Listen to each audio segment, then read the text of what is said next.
ఈ నెల 21వ తేదీన పురంధరేశ్వరి గారు ఢిల్లీ పర్యటనకి వెళ్ళబోతున్న నేపథ్యంలో అక్కడ అగ్రనేతలతో ఆవిడికి రాజకీయపరమైనటువంటి చర్చలు జరిగే అవకాశం ఉంటున్నందుకు ఒక వార్త బయటకు వచ్చింది. ఈ నేపథ్యంలోనే ఈ లోపల పురంధరేశ్వరి అసలు టీడీపీ జనసేనను టార్గెట్ చేయడానికి కారణం ఏంటి, తెర వెనక ఏం జరుగుతుంది అనే అంశాలకు సంబంధించి మనతో మాట్లాడేందుకు ప్రముఖ రాజకీయ విశ్లేషకులు, ప్రముఖ సీనియర్ జర్నలిస్ట్ సిఎస్ రావు గారు మనతో ఉన్నారు. ఆయనతో మాట్లాడదాం. Sir, hi sir. Hello Krishna. Sir, ఈ నెల 21వ తేదీన పురంధరేశ్వరి గారు ఢిల్లీ పర్యటనకి వెళ్ళబోతున్నారు. అక్కడ అగ్రనేతలతో రాజకీయపరమైనటువంటి చర్చలు కూడా కొనసాగే అవకాశం ఉందంటూ కూడా ఒక వార్త బయటకు వచ్చింది. ఈ నేపథ్యంలోనే ఈ లోపల అసలు పురంధరేశ్వరి గారు ఇటు టీడీపీని అటు జనసేనని టార్గెట్ చేస్తున్నారు. జనసేన ఇప్పటికే బీజేపీతో పొత్తులో ఉంది అనేది అందరికీ తెలిసిన విషయమే. కానీ పురంధరేశ్వరి గారు ఇటు టీడీపీని అటు జనసేనని టార్గెట్ చేయడానికి కారణం ఏంటి, అసలు తెర వెనక ఏం జరుగుతుంది అంటే ఏం చెప్తారు సార్? సో ఏపీ బీజేపీ అధ్యక్షులు పురంధరేశ్వరి ఢిల్లీ బీజేపీ ఏది చెప్తుందో అది ఖచ్చితంగా వింటారు, డౌటే లేదు. ఎందుకంటే ఒక డిసిప్లైన్ మేనర్ నుంచి వచ్చినటువంటి పొలిటీషియన్ ఆవిడ. సో కాబట్టి అధిష్టానాన్ని కాదని స్వరం మారదు ఆవిడది. అధిష్టానానికి అనుగుణంగానే ఆమె స్వరం ఎప్పుడు కూడా ఉంటుంది పొలిటికల్గా. సో తాజాగా ఆమె పార్వతీపురం వెళ్ళారు. పార్వతీపురం వెళ్ళినటువంటి సందర్భంగా టిట్కో ఇళ్లని పరిశీలించారు.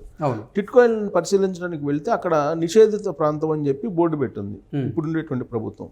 సో టిట్కో ఇళ్ళు అనేది అది కేంద్ర ప్రభుత్వం యొక్క స్కీమ్. అది టిట్కో ఇళ్ళు కేంద్ర ప్రభుత్వం స్కీమ్లో భాగంగా వచ్చినటువంటి ఇళ్ళు అవి. సో గత ప్రభుత్వం కొన్ని కట్టించింది, కొన్నిటినేమో కట్టించే క్రమంలో ప్రభుత్వం మారిపోయింది. దాంతో టిట్కో ఇళ్ళ వైపు చూడటానికి వైఎస్ఆర్ కాంగ్రెస్ పార్టీ ప్రభుత్వం ఇష్టం చూపట్లేదు. దాంతో నిషేధిత బోర్డు పెట్టడం జరిగింది.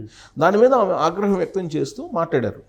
మాట్లాడుతూ ఆమె చేసినటువంటి వ్యాఖ్యలు ఏంటంటే, ఈ ఇప్పుడున్నటువంటి ప్రభుత్వం టిట్కో ఇళ్ళని ఇవ్వలేకపోతుంది, అన్యాయం చేస్తుంది, కేంద్ర ప్రభుత్వం ఇచ్చినటువంటి నిధులను దుర్వినియోగం చేస్తుంది అనేటువంటి మాటను ఆవిడ వాడారు.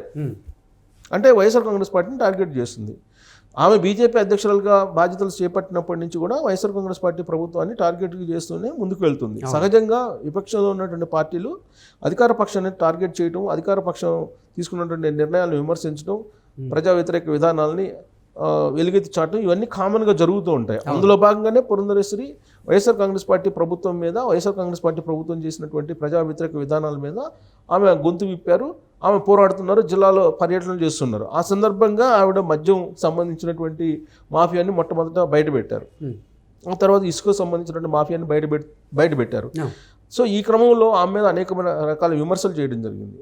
వైఎస్ఆర్ కాంగ్రెస్ పార్టీ సంబంధించినటువంటి ఎంపీ విజయసాయి రెడ్డి అనేక సందర్భాల్లో ఆమె వ్యక్తిగత జీవితంలో కూడా వెళ్ళి తొంగి చూసి అనేకమైన విమర్శలు కూడా చేశారు విజయసాయి రెడ్డి. ప్లస్ తెలుగుదేశం పార్టీ గొంతు పురంధరేశ్వరి వినిపిస్తున్నారు, తెలుగుదేశం పార్టీ ఏం చెప్తుందో అది వింటున్నారు పురంధరేశ్వరి అనేటువంటి కామెంట్లు కూడా చేయడం జరిగింది.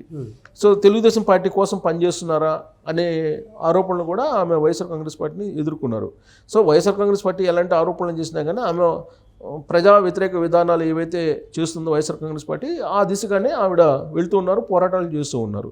అయితే ఇప్పుడు తాజాగా చేసినటువంటి కామెంట్ ఏంటంటే, పంచాయతీరాజ్ ద్వారా ఇసుక సంబంధించినటువంటి పంచాయతీరాజ్ కాకుండా ఇసుక టెండర్లు వేయటం కానీ, లేదంటే మద్యం మాఫియాకి సంబంధించి కానీ, లేదా కార్మికుల ఇబ్బందులు కానీ, అనేక రకరకాల అంశాల మీద బీజేపీ మాత్రమే పోరాడుతుంది అనేటువంటి వ్యాఖ్య. ఈ వ్యాఖ్య దగ్గరే కరెక్ట్గా కొంత స్వరం తేడా వచ్చింది ఆవిడది అనేటువంటి ఒక ఒపీనియన్ కలుగుతుంది. ఎందుకంటే 2019లో అధికారం కోల్పోయిన తర్వాత నుంచి తెలుగుదేశం పార్టీ అనేక రకాలుగా పోరాటాలు చేసింది. ఫస్ట్ ఇసుక మాఫియా మీద చేసింది, మద్యం మాఫియా మీద చేసింది, అనేక రకాల విధానపరమైనటువంటి అంశాల మీద అసెంబ్లీ వేదికగా, అసెంబ్లీ బయట పోరాటం చేస్తూనే వస్తుంది తెలుగుదేశం పార్టీ. అల్లుపెలగినటువంటి పోరు చేస్తూనే వస్తుంది అనేది అందరికీ తెలిసినటువంటి అంశమే. సో అలాగే జనసేన పార్టీ అప్పుడప్పుడు ఈ రోడ్లకు సంబంధించిన అంశం కానీ, లేదా ఇసుకు సంబంధించిన అంశం కానీ, వీటన్నిటి మీద అప్పుడప్పుడు పవన్ కళ్యాణ్ తన సినిమాలు షూటింగ్లు లేనప్పుడు అక్కడికి వెళ్ళి ధర్నాలు చేయటం, ఆందోళన చేయటం చేస్తున్నారు. గత 4 సార్లు ఆంధ్రప్రదేశ్కి వెళ్ళి ఆయన ధర్నాలు ఆందోళన చేశారు. సో కానీ ఈ మధ్యకాలంలోనే బీజేపీ పురంధరేశ్వరి అధ్యక్షురాలు అయిన తర్వాతనే కొంత యాక్టివేట్ అయినట్టు మనకు కనిపిస్తుంది. సో ఈ క్రమంలో అసలు మేము మాత్రమే ప్రభుత్వ వ్యతిరేక విధానాల మీద పోరాడుతున్నాము అనేటువంటి యాంగిల్లో ఆ మాట్లాడటం అనేది పరోక్షంగా తెలుగుదేశం పార్టీని టార్గెట్ చేస్తుంది పురంధరేశ్వరి అనేటువంటి యాంగిల్లో ఇప్పుడు సోషల్ మీడియా వేదిక వైఎస్ఆర్ కాంగ్రెస్ పార్టీ ఫోకస్ చేస్తూ ఉంది. అంటే ఈ విధంగా ఎందుకు మాట్లాడారు, పార్వతీపురం టిట్కో ఇళ్ళు పరిశీలన చేసిన తర్వాత అనేటువంటి ఒక ప్రశ్న వేసుకుంటే బీజేపీ అధిష్టానం ఇచ్చినటువంటి డైరెక్షన్ ప్రకారం ఈయన నడుచుకుంటున్నారా, బీజేపీ అధిష్టానం తెలుగుదేశం పార్టీకి వ్యతిరేకంగా మాట్లాడమని చెప్పారా, అందుకే ఈయన స్వరం మార్చారా అనేటువంటి అనుమానం రేకెత్తిస్తుంది వైఎస్ఆర్ కాంగ్రెస్ పార్టీ. సో అందుకే 21వ తారీఖున ఒక కీలకమైనటువంటి మీటింగ్ ఢిల్లీలో జరగబోతుంది. ఆ 21వ తారీఖున జరిగేటువంటి మీటింగ్ పురంధరేశ్వరి వెళ్తున్నారు. అక్కడ దేశవ్యాప్తంగా 2024లో జరిగేటువంటి లోక్సభ ఎన్నికలకు సంబంధించినటువంటి దిశానిర్దేశం చేయబోతూ ఉన్నారు. ఆ దిశానిర్దేశంలో భాగంగా రాష్ట్రాల వారీగా ఒక్కొక్క వ్యూహం ఉంటుంది. ఆంధ్రప్రదేశ్లో ఎలాంటి వ్యూహాన్ని అమలు చేయాలి అనేది పురంధరేశ్వరికి ఒక డైరెక్షన్ ఇచ్చేటువంటి అవకాశం ఉంది, దిశానిర్దేశం చేసేటువంటి ఛాన్స్ ఉంది. సో ఆ క్రమంలో జనసేన బీజేపీ కలిసి వెళ్తాయని చెప్పి డైరెక్షన్ ఆవిడకి ఇస్తారా, లేదంటే తెలుగుదేశం పార్టీ జనసేన బీజేపీ కలిసి వెళ్తాయని డైరెక్షన్ ఇస్తారా అనే దాని మీద ఆసక్తికరమైనటువంటి ఒక సంఘటన నెలకొని ఉంది. సో 21వ తారీఖు దాకా ఆపట్టలేక YSR Congress party social media platform ఏం చేస్తుంది, టీడీపీ మీద స్వరం మారింది పురంధరేశ్వరిది, బీజేపీ అగ్రనేతలు డైరెక్షన్ ఇచ్చేసారు, ఆల్రెడీ తెలుగుదేశం పార్టీకి యాంటీగా మాట్లాడమని అని చెప్పి వాళ్ళు సోషల్ మీడియా వేదికగా పోస్టులు పెడుతున్నారు. సో ఇక్కడ తెలుగుదేశం పార్టీ జనసేన ఆంధ్రప్రదేశ్లో పొత్తు ఉందనేది క్లారిటీ ఉంది, దాంట్లో ఎలాంటి అనుమానాలు కానీ ఎలాంటి అస్పష్టత కానీ లేదు. 20వ తారీఖున అసలు చంద్రబాబు నాయుడు పవన్ కళ్యాణ్ ఇద్దరు ఒకే వేదిక మీదకి వెళ్ళి ఉమ్మడి మేనిఫెస్టోను కూడా ప్రకటించబోతున్నారు. ఇంతవరకు చాలా స్పష్టంగా ఉంది తెలుగుదేశం పార్టీ అలాగే జనసేన పొత్తు అనేది.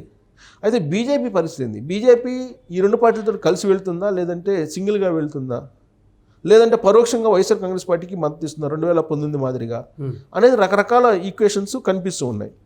ఇప్పుడు వాస్తవంగా తెర ముందు బీజేపీ జనసేన వేరువేరుగా కనిపిస్తున్నాయి, కానీ తెర వెనుక ఆ రెండు పార్టీలు ఒకటే, వైసీపీ బీజేపీ రెండు ఒకటిగానే పనిచేస్తున్నాయి. అటు ప్రత్యక్షంగా కానీ తెర ముందు కనిపించకపోయినప్పటికీ తెర వెనుక మాత్రం ఆ రెండు పార్టీలు ఒకటిగా కనిపిస్తుంది. ప్లస్ నరేంద్ర మోడీ జగన్మోహన్ రెడ్డి ఇద్దరు ఒకటే అనేటువంటి భావన కలిగిస్తూ ఉన్నారు. అనేక కార్యక్రమాల్లో వాళ్ళు పాల్గొన్నారు. దానికి సంబంధించినటువంటి కొన్ని కమిట్మెంట్స్ కూడా జగన్మోహన్ రెడ్డి వాళ్ళకి ఇవ్వడం జరిగింది. విశాఖ స్టీల్ ప్లాంట్ ప్రైవేటీకరణ అంశాన్ని కూడా గ్రీన్ సిగ్నల్ ఇచ్చేసాడు జగన్మోహన్ రెడ్డి అనేది వినిపిస్తూ ఉన్నటువంటి మాట. సో అన్ని రకాలుగా బీజేపీకి సహకారం అందిస్తున్నాడు, బీజేపీ కూడా జగన్మోహన్ రెడ్డి సహకారం అందిస్తుంది. 2014లో జగన్మోహన్ రెడ్డి అధికారం రావడానికి కారణం కూడా బీజేపీ అందించినటువంటి సహకారమే. ఇలాంటివన్నీ వినిపిస్తూ ఉన్నాయి. ఇప్పటికి కూడా వాళ్ళిద్దరి మధ్య ఫేకాల్ బంధం కొనసాగుతుంది అని. ఇలాంటి పరిస్థితుల్లో బీజేపీ 21వ తారీఖున ఎలాంటి నిర్ణయం తీసుకోబోతుంది అనే దాని మీద ఒక క్వశ్చన్ వేసుకుంటే కనుక ఇప్పుడు తాజాగా మారినటువంటి స్వరం పురంధరేశ్వరి స్వరం కనుక చూస్తే దూరంగా జరుగుతుందా బీజేపీ, జనసేన తెలుగుదేశం పార్టీ పోటీ చేస్తే పరోక్షంగా బీజేపీకి సహకారం, బీజేపీ వైఎస్ఆర్ కాంగ్రెస్ పార్టీ సహకారం ఏమైనా అందించే అవకాశం ఉందా, ఇండివిజువల్గా పోటీ చేస్తే దానికి 0.5 ఓట్ బ్యాంక్ కూడా లేదు. సో కాబట్టి ఇప్పటికే తెలంగాణలో బీజేపీతో జనసేన పొత్తు పెట్టుకున్న నేపథ్యంలో మరి ఆ పొత్తు ప్రకటించే అవకాశం ఉంటుందా, అంటే ఆంధ్రప్రదేశ్లో అంటే ఏం చెప్తారు, అంటే ఏ రాష్ట్రానికి ఆ రాష్ట్రంలో పొత్తు అని చెప్పి అంటున్నారు. పైగా పవన్ కళ్యాణ్ ఏమంటున్నారు, నేను ఢిల్లీ బీజేపీతో పొత్తు అంటున్నాడు. ఇప్పుడు రాష్ట్ర బీజేపీతో పొత్తు అని చెప్పి అన్నా, అంటే బీజేపీ జాతీయ పార్టీ కదా సార్, అంటే ఒక రాష్ట్రానికి సంబంధించిందో లేకపోతే ఒక ప్రాంతానికి సంబంధించిందో కాదు. అసలు బీజేపీ అంటే జాతీయ పార్టీతో పొత్తు పెట్టుకున్నారంటే ఇంకా దేశం మొత్తం మీద ఏ రాష్ట్రంలో పోటీ చేసినప్పటికీ కూడా ఆ పొత్తు ఉండేటువంటి పరిస్థితులు ఉంటాయి. అలా ఉండదు. ఏ రాష్ట్రానికి సంబంధించిన పొత్తు ఆ రాష్ట్రానికి ఉంటుంది. మనం చూస్తున్నాం, ఇప్పుడు మనకు కాశ్మీర్లో కూడా చూసాం గతంలో. సో కాబట్టి ఏ రాష్ట్రానికి సంబంధించిన పొత్తు ఆ రాష్ట్రంలో పొత్తు ఉంది కాబట్టి ఇంకో రాష్ట్రంలో పొత్తు ఉండాలనేది ఏమీ లేదు. సో ఇంకోటి, ఒకవేళ అదే అయితే కనుక బీజేపీ దానికి సమాధానం చెప్పాలి జనసేన కన్నా కూడా. ఎందుకంటే ఇక్కడ పొత్తు పెట్టుకున్నా కదా జనసేన, అక్కడ జనసేన టీడీపీతో వెళ్తుంది, నీ పరిస్థితి ఏంటి అనేది క్వశ్చన్ వస్తుంది బీజేపీకి. సో అప్పుడు బీజేపీ క్లారిటీ ఇవ్వాలి. లేదంటే బీజేపీని వద్దనుకొని బీజేపీని కావాలనుకొని పవన్ కళ్యాణ్ వెళ్తే మరి అక్కడ టీడీపీతో పొత్తు పెట్టుకోకూడదు కదా. పొత్తు అనౌన్స్ చేసిన ఆయనే కదా. అంటే గతంలో కూడా పవన్ కళ్యాణ్ గారు నేను పొత్తుపై మీ స్పందన కోసం ఎదురు చూస్తూ ఉంటాను, మీరు స్పందించండి అంటూ కూడా మాట్లాడిన. అవును, కలిసి వస్తే మేము కలుపుకొని పోతాం అని చెప్పాడు. కలిసి వస్తే కలుపుకొని పోతాం అని అన్నారు. కలిసి వస్తుందని చెప్పి కూడా అనుకుంటున్నాం అని చెప్పి అన్నారు. లేదు నేను ఒంటరిగా వెళ్తాను, తెర వెనుక నేను వైసీపీకి సపోర్ట్ చేస్తానంటే ఆ పార్టీ ఇష్టం అది. సో 2019లో అదే చేసింది కదా.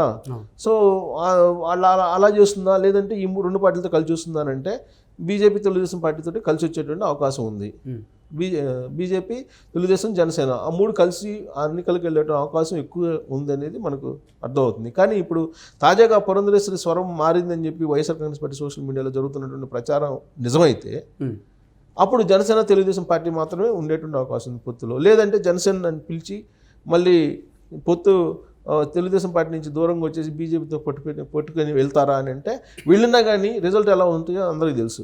ఎందుకంటే తిరుపతి లోక్సభ ఎన్నికల్లో డిపాజిట్లు రాలా, బీజేపీ జనసేన రెండు కలిసి వెళ్తే.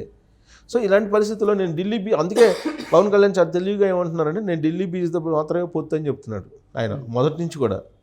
సో కాబట్టి పురంధరేశ్వరి మారినటువంటి స్వరం అనేది మరి ఇటువైపు 21వ తారీఖున తీసుకెళ్తుంది అనేది మాత్రం చూడాలి. మొత్తానికి స్వరం మారిందని చెప్పి వైఎస్ఆర్ కాంగ్రెస్ పార్టీ చెప్తున్నారు. అదే నిజమైతే కనుక పొత్తులు కూడా మారే అవకాశం ఉంది.